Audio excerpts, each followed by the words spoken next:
même jusqu'à parler d'insultes à l'Afrique et à l'humanité. Mais qu'est-ce qui est le plus scandaleux? Des médecins français qui proposent des Africains comme cobayes? Ou plutôt des dirigeants africains qui laissent faire depuis des décennies?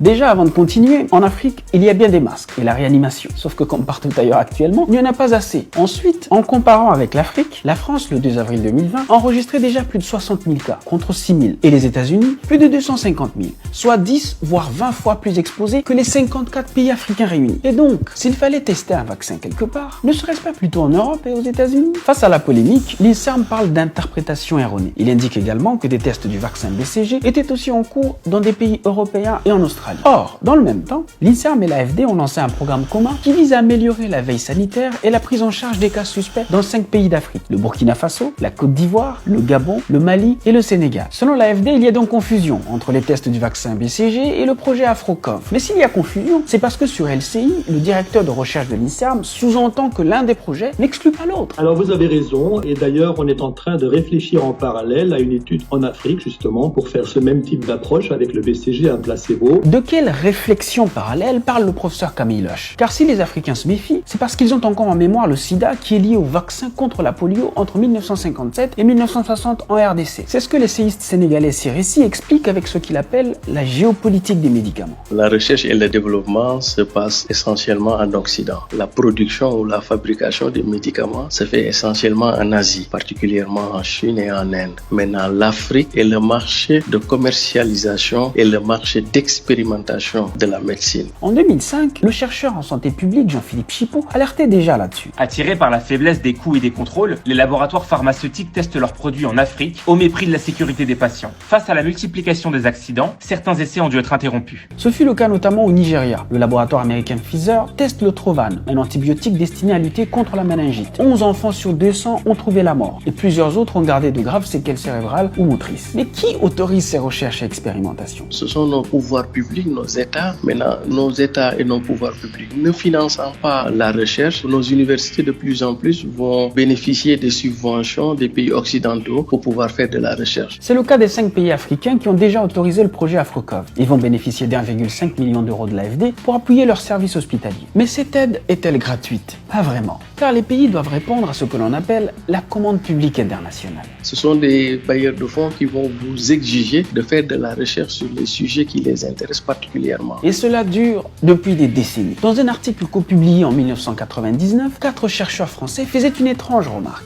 Sur les 1450 nouveaux médicaments commercialisés entre 1972 et 1997, 13 étaient spécialement pour les maladies tropicales et considérés comme des médicaments essentiels. Pourtant, ce sont elles qui tuent le plus en Afrique. Et je vais vous donner juste un exemple. Ici, en Afrique, la maladie qui tue le plus, c'est le paludisme. Mais pendant longtemps, la communauté internationale, ce qui l'intéressait, c'était la recherche sur le VIH-Sida, même si le Sida aussi fait des ravages. Puisqu'on parle du Sida, revenons donc au cas des prostituées dont parle le professeur Jean-Paul Mira. De juillet 2004 à janvier 2005, le laboratoire américain Gilead Sciences, financé par les États-Unis et par la fondation Bill et Melinda Gates, fait tester l'antiviral tenofovir sur 400 prostituées camerounaises. Les volontaires, souvent francophones et illettrés, ont reçu une information écrite en anglais. Certaines femmes pensaient même qu'on leur administrait un vaccin. Ces manquements éthiques graves seront dénoncés et les essais cliniques interrompus. D'après Jean-Philippe Chipeau, ces dérives révèlent comment les industriels du médicament utilisent les populations du Sud pour résoudre les problèmes sanitaires du Nord. Mais comment se fait-il que depuis plus de 60 ans, des pays dits indépendants n'aient pas mis en place des mécanismes solides pour contrôler l'activité des laboratoires? Pratiquement, nos pouvoirs publics, nos États ont plus ou moins abandonné le secteur de la santé. Pour comprendre, il suffit de s'intéresser au budget des ministères de la Santé de certains pays subsahariens. Presque 40 à 50% de ce budget-là proviennent des ressources extérieures. Donc en Afrique, pendant longtemps, on a une logique ou une tendance de considérer le secteur de la santé comme un secteur de rentrée de fonds, davantage qu'un secteur de santé publique. Avant même de parler de vaccins, limitons-nous simplement au dépistage. Qui s'occupe des tests du Covid-19 au Sénégal? L'Institut Pasteur.